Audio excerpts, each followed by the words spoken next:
모두에게 함께하기를 예수님 이름으로 간절히 축원합니다. 2020년 추수감사절 하나님 앞에 감사하며 더 감사의 감격으로 주님 앞에 나가기 원합니다. 뒤돌아보면 코로나로 인해서 많은 어려움들이 있었고 힘든 한 해였습니다. 그러나 그 가운데서도 하나님 바라보며 지금까지 은혜로 지켜주시고 또 하나님 붙잡아 주신 것을 고백하며 감사하게 됩니다.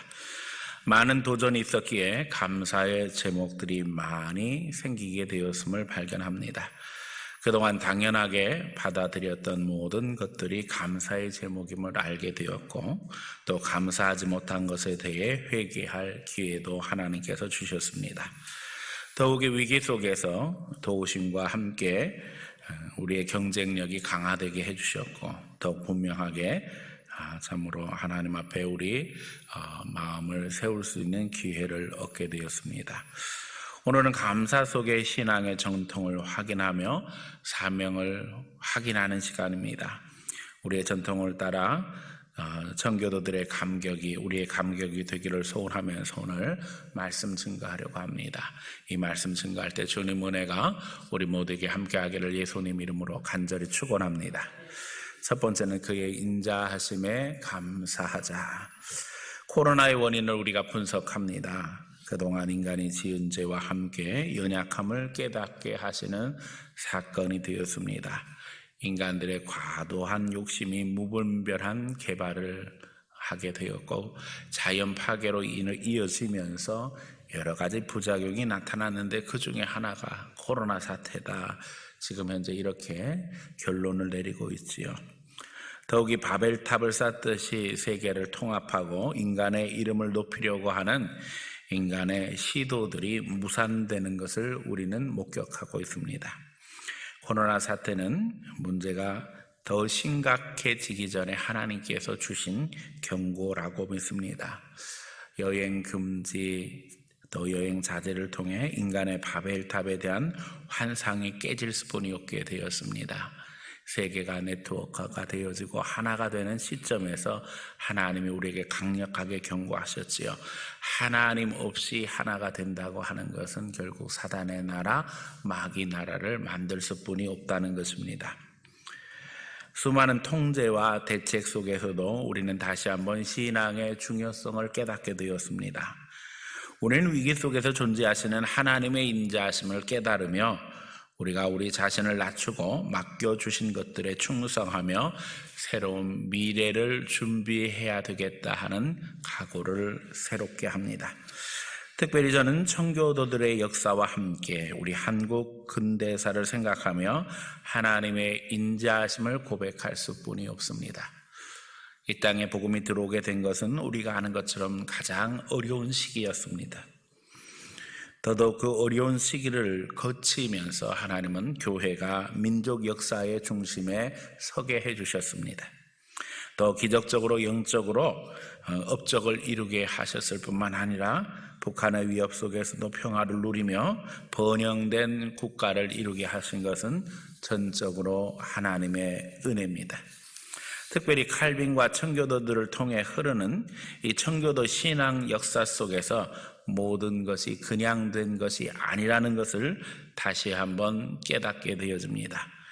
미국에서 온 선교사들은 미국 교회의 절기가 되어진 추수감사절을 통해서 복음뿐만 아니라 그들의 비전을 우리에게 가르쳐 주었고 공유하게 해주었습니다. 청교도들의 후예인 선교사들이 추수감사절을 가르친 것은 청교도의 정신 아래 우리 한국교회와 민족이 세워지기를 소원하는 간절함이 담겨 있었던 것입니다. 이건 참으로 놀라운 일입니다. 이 추수감사절이라는 절기가 이미 말씀드린 것처럼 성경적으로는 구약의 수장절에 기원되어 있지만 역사적으로 생각하면 미국 청교도 운동, 다시 말하면 청교도의 미국 정착과 연결되어 있다는 것입니다. 우리는 미국의 추수감사절이 신대륙을 개척한 청교도들의 전통 위에 세워졌다는 것을 잘 알고 있습니다. 그리고 그들이 신대륙에 오늘의 미국을 건설하기 위해 유럽에 많은 기득권을 내려놓았다는 것도 잘 알고 있습니다. 당시 영국은 세계의 중심이었습니다. 정치적으로 또 경제적으로 매우 풍요한 나라였습니다. 그러나 청교도들은 새로운 나라를 건설하기 위해서 이 모든 것들을 과감하게 포기했습니다. 신대륙을 향했던 청교도들의 마음은 간절했습니다. 신앙적 자유, 양심의 자유를 확보하는 것이 결국 인류와 미래를 향한 그리스도인들에게 가장 중요한 원리가 될 것이라는 거였습니다. 그들은 기득권을 버리고 새로운 세상에서 꿈에 그리던 새로운 공동체를 실천하기 시작합니다. 이것은 영국 역사와 깊은 관계를 가지고 있습니다. 영국의 유명한 왕 헨리 8세는 왕권 강화를 위해서 아들을 낳지 못할 때에 교황에게 이혼을 허락해 줄 것을 요구합니다. 그런데 이 이혼은 허락되지 않습니다. 결국 이혼을 하기 위해 합법적인 방법을 고민하다가 영국 교회를 국교회 성공회로 세우고 수장령을 발표해서 교회의 머리가 왕인 것을 이야기하면서 자기의 이혼을 합법화시키고 새로운 결혼을 하게 됩니다. 이것이 이제 오늘 우리가 보는 성공회의 출발입니다. 어떻게 보면 그렇게 덕이 되는 이야기는 아니죠. 그럼에도 불구하고 이것이 근대 역사의 중요한 하나의 시점을 만드는 계기가 되어줍니다. 헨리 8세는 아들을 얻으려고 했지만 그가 결혼했던 엠볼린에게서도 아들을 얻지 못합니다. 그래서 결국 엠볼린도 죽이고 또 새로운 여자를 얻고 몇 번의 결혼을 통해서 아들을 얻게 되지만 결국 헨리가 세상 떠나고 난 후에 등극했던 아들 에드워드 6세는 나이가 어려서 섭정을 해야 했고 또 섭정을 하는 동안에 이 성공회가 가톨릭과의 결별을 선언한 가운데 신학적으로는 칼빈주의의 영향을 받게 되어집니다. 그런 상황에서 에드워드가 병약해서 오래 살지 못하고 어린 나이에 세상을 떠나고 첫 번째 딸인 메리가 여왕에 등극하게 되어지는데 이 메리는 그 어머니가 이미 앞에서 봤던 것처럼 가톨릭 교도였고 또 가톨릭 교도들의 보호 속에서 왕권을 유지하게 되어집니다. 이 메리는 피의 메리라는 별명을 갖게 되어지는데 너무나도 많은 사람들을 죽였어요. 죽임당한 사람들은 청교도들이었습니다. 왜냐하면 청교도들은 바른 신앙을 고수하기 원했고 메리는 가톨릭으로 돌아가려고 했어요. 그래서 이때 많은 사람들이 피난을 가게 되어졌는데 피난을 간 곳이 바로 스위스 제네바였고 스위스 제네바에서 이제 칼빈을 만남으로 말미암아 더 개혁주의 신앙으로 무장을 하게 되어집니다. 메리도 오래 살지 못했습니다. 결국 메리가 세상 떠난 후에 엘리자베스 1세라고 하는 조금 전에 아들 얻으려고 결혼했는데 아들 얻지 못한 채 처형된 엠볼린에게 딸이 있었는데 그 딸이 바로 엘리자베스 1세입니다. 엘리자베스 1세가 등극함으로 말미암아 다시 이제 가톨릭을 벗어나서 성공회로 돌아갑니다. 성공회로 돌아가면서 개혁주의 신앙을 다시 한번 받아들이게 되어지고 제네바의 핍박을 피해서 도망갔던 많은 목회자들이 대거 영국으로 돌아오므로 영국의 종교개혁은 불이 붙기 시작합니다. 그래서 그때의 사람들이 이 개혁교도들을 향해서 퓨리탄, 청교도라고 부르기 시작합니다. 왜냐하면 신앙을 바르게 세워야 된다. 과거를 청산하고 개혁운동 벌려야 한다 해서 이제 청교도들이 새로운 신앙의 그런 집단을 형성하게 되어지지요. 하지만 제임스 시대를 거치면서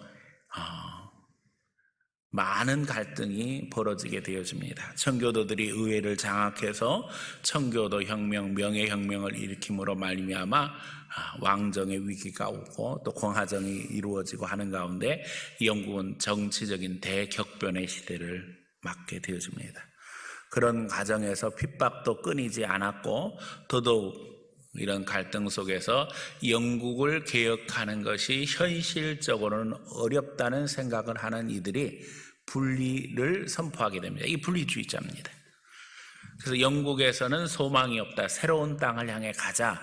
이래서 화란으로 갔다가 화란에서 10여 년을 지난 후에 화란도 하나님이 원하시는 땅은 아닌 것 같다. 그래서 새로운 신대륙을 향해 가게 되어지는데 그것이 우리가 잘 아는 이 메이플라워를 타고 플리머스에 도착했던 바로 최초의 신대륙에 정착한 영국인들이 되어집니다. 그들은 새로운 공동체를 세우게 되어지고 또 거기서 첫 번째 추수감사절을 지내는 것이 오늘 우리의 추수감사절이 되었습니다. 미국 역사에서 이 추수감사절이 너무나도 중요하고 또 미국이 스스로 그들의 정신적 기초를 이 추수감사절에서 찾을 뿐만 아니라 여러분들이 잘 아는 뉴욕의 엠파이어 스테이트 빌딩을 세우면서 철저히 이 사건을 기념하기로 원했던 걸 보게 되었습니다. 그래서 엠파이어 스테이트 빌딩은 102층입니다. 이 102층은 바로 메이플라워를 타고 신대륙을 향해 플리머스에 도착했던 102명의 사람들을 기념하기 위한 것이었습니다. 그래서 사실은 기념비지요. 추수감사 기념비를 지금 뉴욕에 세워서 지금도 있다고 하는 사실. 당시로서는 1929년에서 30년, 2년에 걸쳐서 지어졌는데 기적과도 같은 일이었고 지금까지도 그 건물이 여러분들이 아는 것처럼 세계에서 손꼽히는 건물로 기억이 되고 있습니다. 메이플라워에 탔던 사람들은 메이플라워 조약을 맺게 되어졌는데 이것이 미국 헌법의 기초가 되어집니다.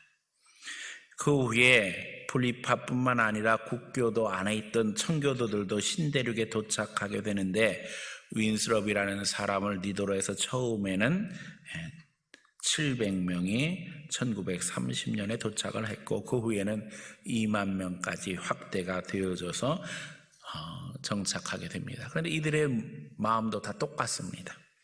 하나님이 원하시는 신앙의 나라를 건설하자는 것이었습니다.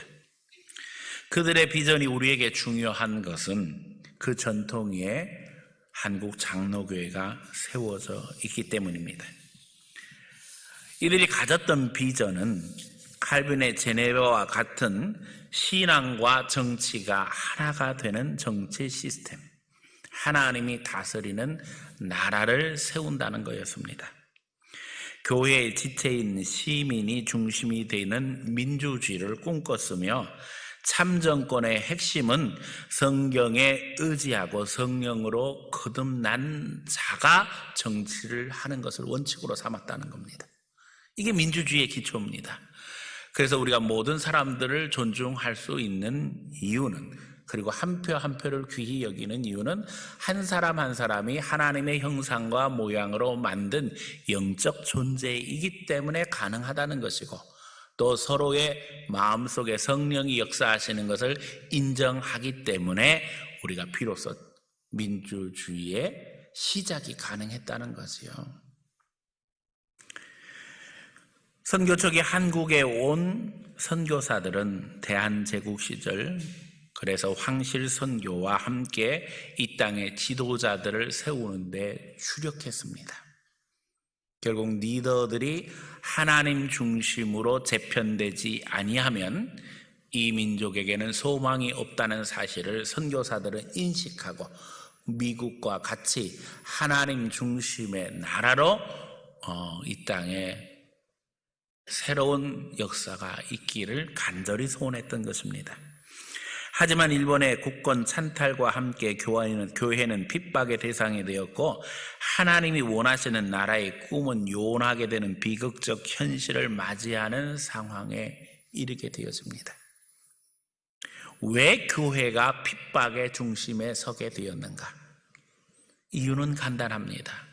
교회는 하나님 나라를 갈망하기 때문입니다. 우리가 아는 것처럼 일제점령기 교회는 민족 독립을 주도하며 민족의 심장이 되었습니다. 결국 대한민국이 독립되며 청교도들의 비전은 메이플라워 조약에서 미국 헌법을 통해 대한민국 헌법으로 이어지는 새로운 역사를 이루게 되어진 것입니다. 특별히 하나님의 백성들은 어느 시대나 감당해야 할 부분들이 많이 있습니다. 시대의 상황을 제대로 해석하며 기도하고 새로운 미래를 꿈꾸며 준비하는 것이 교회의 사명입니다. 그동안 독립과 민족의 주체로 교회는 어려운 환경 속에서 민족의 평화를 소원했고 그리스도인들이 주체가 되어서 세운 나라이기 때문에 우리 대한민국의 정체성은 너무나도 분명합니다. 그러기에 정부를 존중하고 위정자들을 위해서 끊임없이 기도해 왔습니다. 그리고 역사 속에서 결국은 영국의 청교도들이 등장한 것처럼 경제적 위상이 확립되고 또 명예로운 민주사회가 건설될 수 있다는 걸 알기에 많은 부분을 절제하며 살아왔습니다. 결국 영국의 젠틀이라고 불리는 청교도 혁명의 주역들은 경제적 성장의 발판을 두고 있었습니다. 삶이 풍요로워야지만 자연스럽게 민주주의에 연결될 수 있다고 하는 사실은 너무나도 분명한 역사적 진실입니다. 결국 경제 성장을 통해서 한국 교회가 성장하게 되어지고 시민사회가 성숙하게 되었다는 것은 누구도 부인할 수 없는 사실입니다. 하나님의 인자하심과 선하심은 분명합니다. 새로운 시대를 열어가며 믿는 자들을 먼저 준비하게 하시고 또 역경 속에서 꽃피고 열매 맺게 하시는 것이 하나님의 방법입니다. 한국뿐만 아니라 인류는 새로운 시대를 준비하고 있습니다. 오늘 우리 시대에 이르러 종교개혁의 시대적 장자, 이 시대의 장자로서의 사명을 감당할 수 있는 이들이 누군가 생각해 보면 그 역사적 정통성에 서 있는 우리 대한예수교 장로회 합동교단의 성도들이 결국에는 이 청교도들의 신앙을 이 시대에 이끌고 나가야 할 주체라는 사실을 잊어버려서는 안 됩니다. 개혁주의 신앙은 한국에서 꽃을 피게 되었고 천만 기독교인 중 타교단에 속한 이들조차도 장로교회의 신앙적 분위기, 신학적으로는 개혁주의 영향 속에서 신앙생활을 하고 있다는 사실은 놀라운 일입니다. 실제로 오늘 우리 시대에 이르러서 스위스 제네바에서 시작되었던 이 종교개혁의 커다란 흐름이 독일 또 프랑스, 영국, 화란, 미국의 이 큰 흐름 속에서 결국에는 대한민국에 와서 결실을 하게 되었고 지금 현재 장로교회를 통해서 꽃이 피고 있다는 것입니다. 이건 매우 놀라운 일이죠. 그러기에 대한민국 사회와 한국 교회는 소망이 있습니다. 이 상황에서 제일 감사한 부분이 바로 이것입니다. 우리가 바른 신학과 바른 신앙의 터전 위에 세워져 있다는 것입니다. WCC가 신앙적 오염을 한국교회에 가져왔습니다. 강력하게 저항할 수 있었던 것은 우리가 바른 신학과 바른 신앙 위에 세워져 있었기 때문에 가능한 일입니다. 우리가 생각하는 것보다 훨씬 더 전 세계적인 신앙적 오염은 심각합니다. 한때 신앙의 열정을 가졌던 영국교회, 미국교회 형편이 그렇게 좋지 못합니다. 오늘 우리가 하나님 앞에 인류를 품고 기도해야 할 사명은 너무나도 분명합니다. 우리는 하나님의 말씀이 우리를 인도하심을 믿습니다. 그리고 성경에서 말씀하시는 하나님이 인자하신 하나님, 선하신 분이시기에 감사합니다. 하나님은 오늘도 우리를 인도하고 계십니다. 하나님의 인도하심 가운데 하나님의 역사를 드러내는 성도가 되어야 할 것이며, 하나님께서 특별히 오늘 이 시대에 우리 한국 장로교회를 주목하고 계신다는 사실을 기억하면서 믿음에 불을 붙이고 그 가운데 선하신 하나님을 고백함으로 말미암아 주님의 영광 드러내는 귀한 성도들이 다 되어지기를 예수님 이름으로 간절히 축원합니다. 두 번째는 부르짖게 하시는 하나님께 감사하자는 것입니다.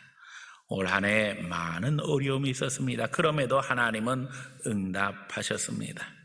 오늘 본문 가운데 하나님은 우리를 넓은 곳에 세우신다는 것입니다. 하나님은 위기 속에서 부르짖음을 통해 하나님 앞에 성도들이 기도하게 하시고 하나님의 뜻을 깨달아 우리의 리더십을 발휘하게 하시며 또 우리의 영역을 넓혀 가신다는 것입니다. 위축되지 아니하길 축원합니다.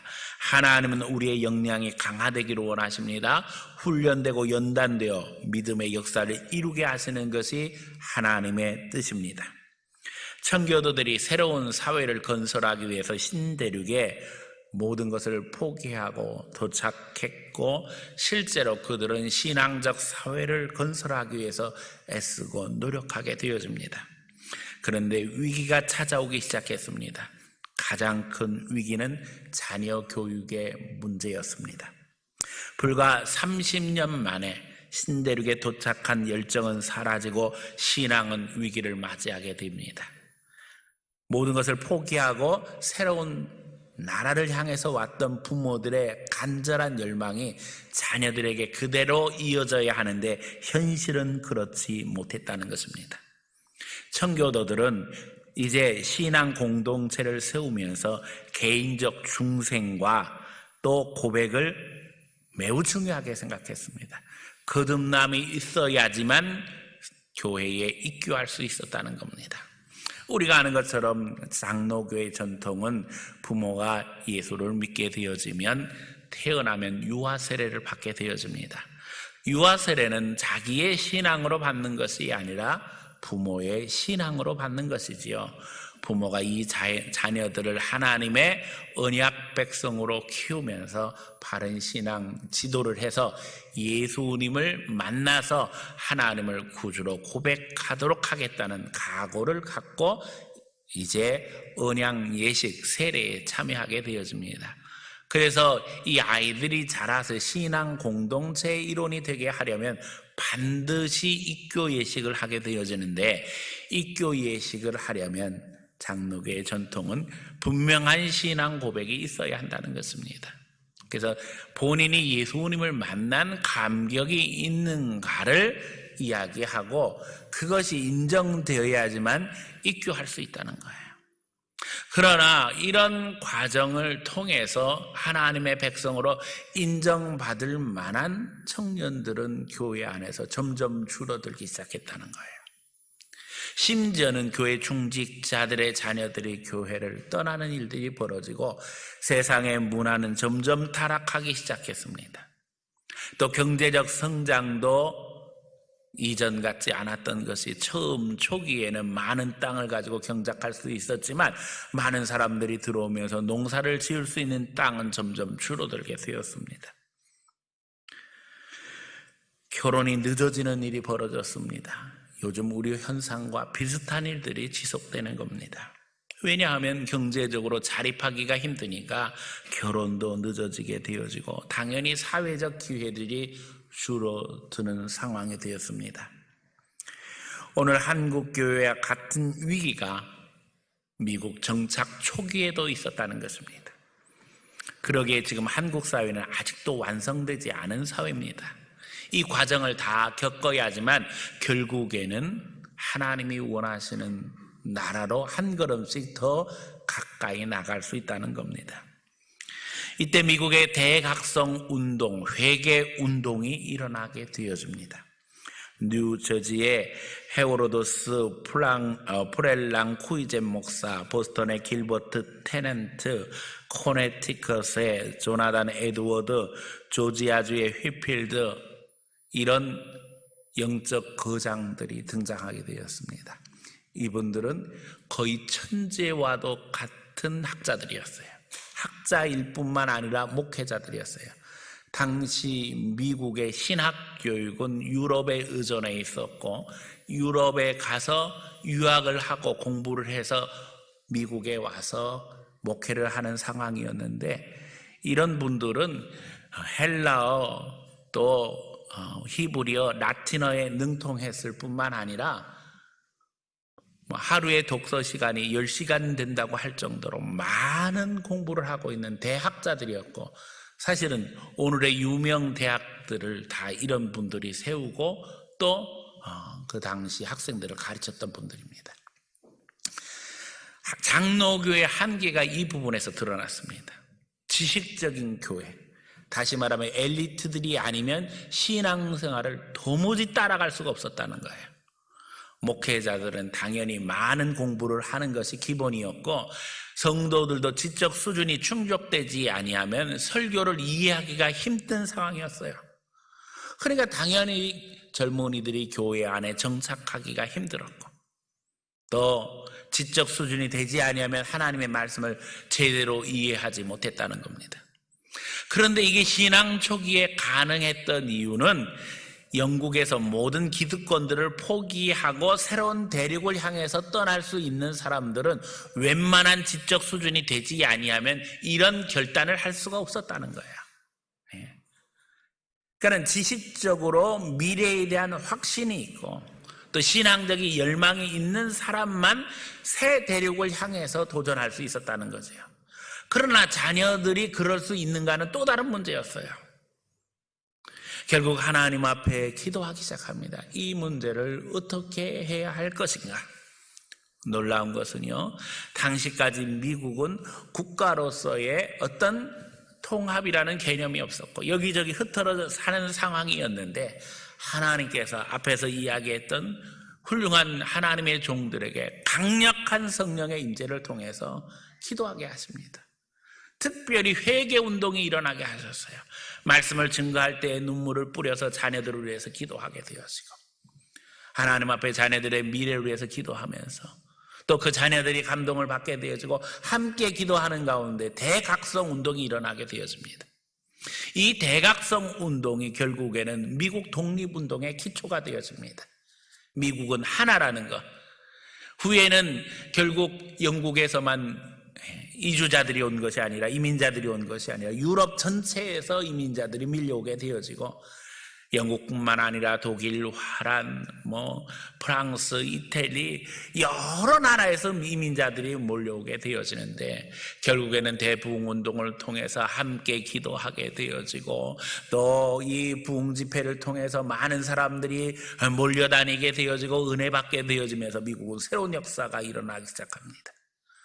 지금까지 엘리트 중심의 교회가 비로소 신앙의 열정을 가진 성령 운동을 통해서 새롭게 변화되어지는 역사가 있게 되어지고 이것이 미국인이라고 하는 일체감, 통합감을 만들어내면서 미국이 새로운 사회를 만들어내고 결국 이것이 독립운동으로 이어지고 미국이라는 새로운 나라를 만드는 계기가 되어졌던 것입니다. 하나님은 어느 시대나 교회의 위기를 통해 새 시대를 준비하시고 새 시대의 주역으로 민족을 세우신다는 것입니다. 이미 여러 번 말씀드린 것처럼 프랑스에서 위그노는 믿음의 위대한 일을 감당했습니다. 그들은 영적으로 유럽 사회를 지도했을 뿐만 아니라 경제적으로 정치적으로 하나님 앞에 믿음의 일을 크게 감당했습니다.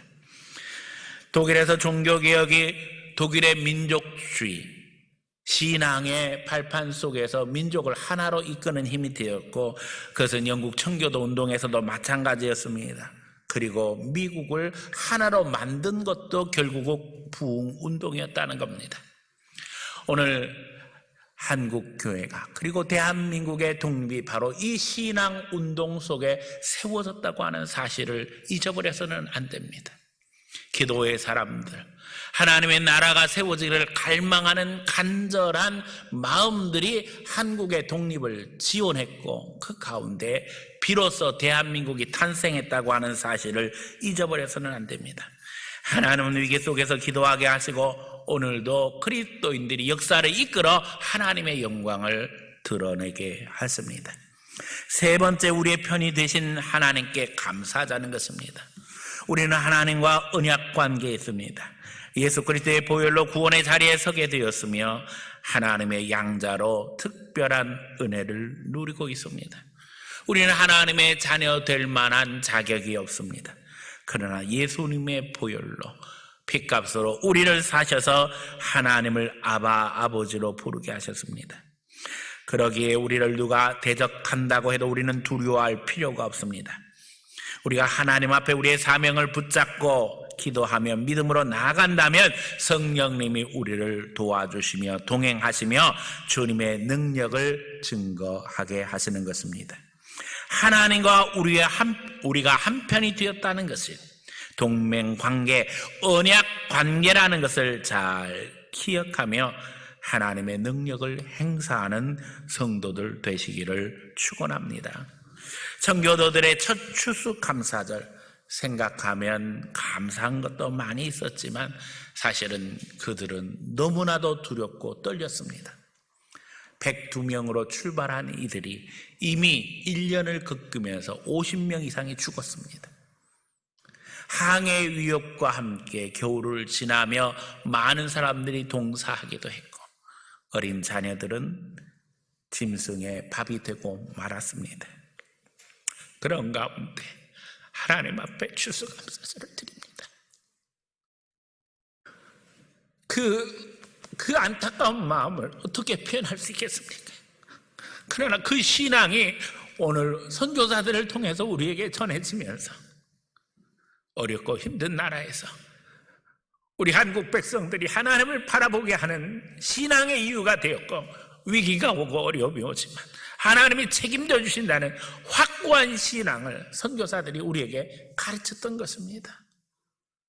오늘 그러기에 우리가 이 신앙을 붙잡고 하나님 앞에 오늘도 기도하는 것입니다. 그들의 선택은 행복한 선택이 되었습니다.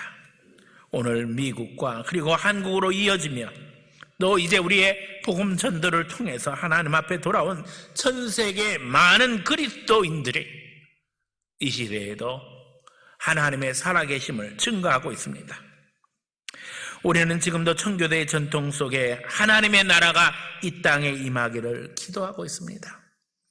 예수님은 하나님의 나라와 의를 위해서 기도하라고 하셨고 주기도문을 통해 하나님의 뜻이 이 땅에 이루어지기를 기도해야 할 것을 가르쳐 주셨습니다.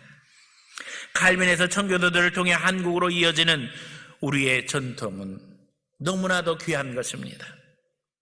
오늘 많은 사람들은 이것을 부정하고 싶지요. 그러나 이게 역사적인 사실입니다. 대한민국 독립회 후에는 많은 신앙인들의 기도가 있었습니다.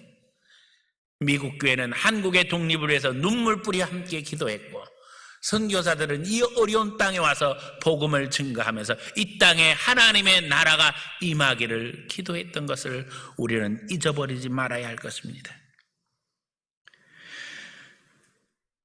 칼빈이 제네바에서 이루었던 거룩한 신앙의 공동체를 청교도들은 꿈꿨고 그것을 통해서 영국에서는 청교도 혁명과 명예혁명을 이루며 화란에서는 우리가 하는 것처럼 아브라함 카이퍼를 통해서 하나님의 절대 주권과 모든 것을 하나님의 영광을 위해서 하라는 명령 속에서 새로운 나라를 건설하기 위해 헌신했고 또 미국에서는 독립전쟁을 통해서 미국이라고 하는 새로운 나라를 세워나감으로 이 신앙의 전통은 전 세계의 역사를 바꿔왔습니다. 오늘 우리 시대의 한국교회가 한국 사회에서 위기를 맞이하고 있습니다. 비난의 대상이 되고 욕을 먹고 있습니다. 오늘 한국의 그리스도인들조차도 이 영적인 흐름에 대해서 제대로 알지 못함으로 말미암아 우리의 사명을 망각하고 있는 것이 현실이 되고 말았습니다. 마치 30년 만에 위기를 맞이했던 신대륙의 개척처럼 오늘 한국 사회 안에서 신앙의 열정이 사그러지고 있는 것이 우리 형편이 되고 말았습니다. 칼빈을 통해 청교도로 또 이어지면서 하나님께서 한국에 주신 이 귀한 축복은 어떤 사람들이 얘기하는 것처럼 재정분리의 원칙이 아닙니다. 하나님의 통치를 중생한 그리스도인들이 대리하는 것이 하나님의 뜻입니다. 믿음으로 거듭난 자들이 세상에 나가서 하나님의 영광을 드러냄으로 말미암아 세상의 법을 하나님의 법으로 바꾸어 나가는 것이 결국에는 신앙의 힘입니다. 오늘 우리가 이 사명이 있음을 잊어버려서는 안 됩니다. 우리 그리스도인들이 참고 인내하고 기도하는 것이 마땅하지만 이제는 하나님 앞에 하나님의 법을 세워나가는 일에 앞장서야 할 때라는 것입니다. 중생은 교회 안에서 이루어집니다. 교회를 통해서 예수님을 만나고 교회를 통해서 성령으로 거듭남이 이루어집니다. 그러기에 중생의 주체는 성령님입니다. 다시 말하면 거듭난 그리스도인들은 세상 정치의 중심이 되어야 합니다. 세상을 사단에게 넘겨주어서는 안 된다는 것입니다. 세상이 마귀의 나라가 되도록 방치해서는 안 된다는 것입니다. 이것이 추수감사절의 정신이고 이것이 청교도 신앙의 핵심입니다. 마귀는 우리를 속이고 있습니다. 재정분리가 민주주의의 원칙이라고 이야기하는데 어디서부터 시작되었는가 생각해 보면 일본 사람들이 한국에 와서 교회를 핍박하기 위한 만들어낸 그들의 원칙이라는 겁니다.